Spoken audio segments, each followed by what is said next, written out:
बच्चों, आज हम नदी के द्वीप से पंक्तियों पर आधारित प्रश्न करेंगे।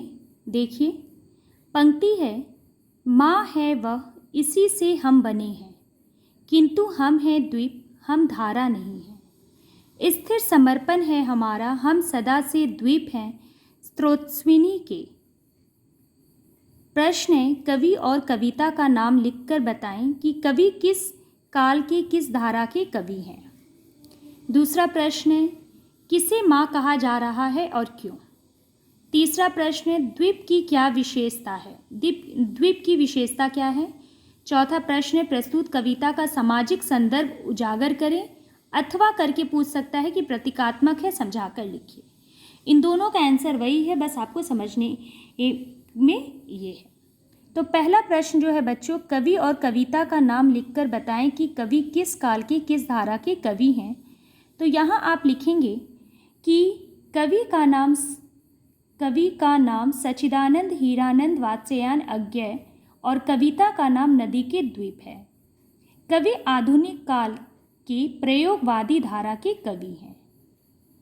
अगला प्रश्न था आपका कि किसे माँ कहा जा रहा है और क्यों। तो आप उत्तर लिखोगे कि नदी को माँ कहा जा रहा है, माँ कहने वाले द्वीप हैं।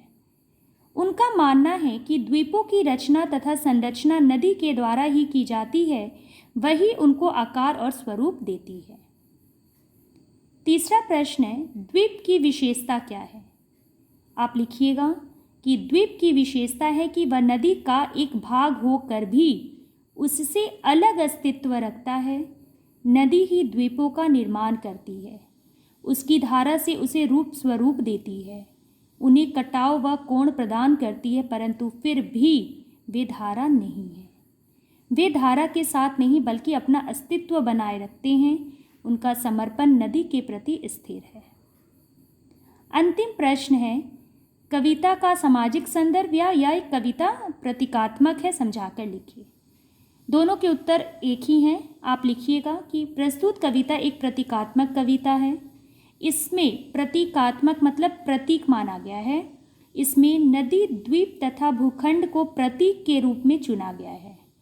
इसमें व्यक्ति, समाज और परंपरा के आपसी संबंधों को सर्वथा नवीन दृष्टि से देखा गया है। यहाँ द्वीप, नदी और भूखंड को क्रमशः व्यक्ति, परंपरा और समाज के प्रतीक के रूप में चुना गया है।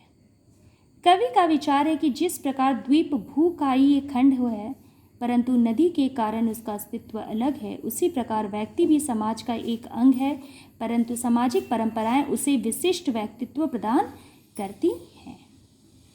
ये तो बच्चों रहा आपका पंक्तियों पे आधारित। अगला आपका लॉन्ग क्वेश्चन में पूछा जा सकता है कि नदी के द्वीप नामक कविता कवि ने प्रतीकात्मक रूप में लिखी है। नदी के द्वीप किसके प्रतीक हैं और कैसे। इस प्रश्न पे हम नेक्स्ट वीडियो पे चर्चा करेंगे।